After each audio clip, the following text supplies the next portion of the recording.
Hi there YouTube, I'm Sam and you're watching Conservative Caffeine. So I know that it isn't Friday and I make my videos on Friday, but since tomorrow is Christmas Eve, I really don't want to make a video. I'm also making this a little bit early because I'm really been out of shape about WikiLeaks again, so I have to make a video for my own sanity.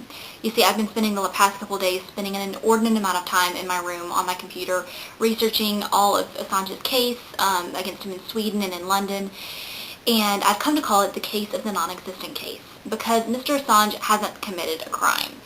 He slept with two different women who happened to know each other within a couple of days of each other, and his condom broke. Now tell me if I'm wrong, but if we put every guy who had a couple of one-nighters and his condom broke in prison and gave him a $300,000 bail, we would, number one, have even more overcrowded prisons than we already have, and number two, have a lot of broke guys wandering around. The punishment just doesn't fit what they call a crime. What bothers me even more than Assange being in prison for basically a trivial offense is the way the allegations even came up in the first place and the way they'll be prosecuted if he's extradited to Sweden. You see, when the case first came up, the original prosecutor in Stockholm dismissed it on lack of evidence. There wasn't a case. Then Cablegate started, and the case was reintroduced with a new prosecutor in a different city. Now, Julian Assange has some very powerful political enemies within the Social Democratic Party in Sweden. Guess who the new prosecutor is? A prominent member of the Social Democratic Party. Also, in Sweden, they don't have juries. They have panels. Guess how panels are selected? By the ruling party in power. Guess who that is right now? The Social Democrats. So not only are they prosecuting the case, they're also basically picking their jury. Tell me how this is fair.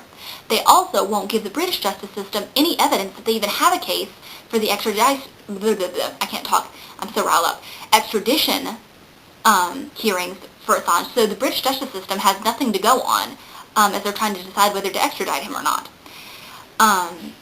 So basically, he's going to get extradited to Sweden on no evidence. He doesn't have a case against him there, so guess what's going to happen?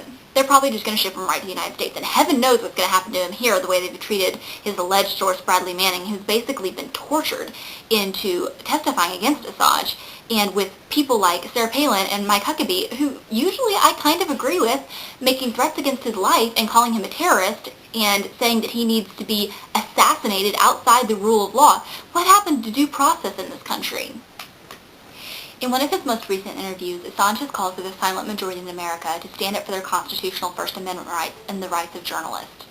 Now, Mr. Assange, even though you're not watching this, as I someday hope to be a journalist, this is one America who loves her Constitution and her First Amendment. Thanks for watching, guys, and I'll see you next week.